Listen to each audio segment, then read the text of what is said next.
పోకుండా మరింత సాహసాలకు సిద్ధమయ్యేది. రహస్య సంకేతం. ఒక సాయంత్రం స్పార్కుల్ తన గూడు వద్ద విశ్రాంతి తీసుకుంటుండగా పోలీ తుత్తూరు పక్షి గాల్లో ఎగురుతూ స్పార్కుల్ దగ్గరకు వచ్చింది. స్పార్కుల్, నిన్న రాత్రి ఆకాశంలో విచిత్రమైన కాంతులు కనిపించాయి. అవి పాతకాలపు మంత్ర శక్తితో సంబంధమున్నాయని అనిపిస్తోంది అని పోలీ ఉత్సాహంగా చెప్పింది. అంతలోనే బెని కుందేలు వచ్చి ఆందోళనగా చెప్పాడు, ఆ కాంతుల వల్ల అడవికి ప్రమాదం వాటిల్లొచ్చు. ఎవరైనా ఆ శక్తిని అపయోగం చేస్తే మనం ప్రమాదంలో పడతాం.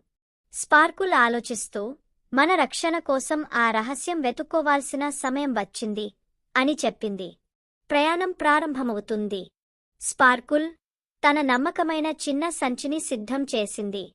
పోలీ, ఇదిగో గాలిలో నిన్ను రక్షించే రెక్కల స్నేహం.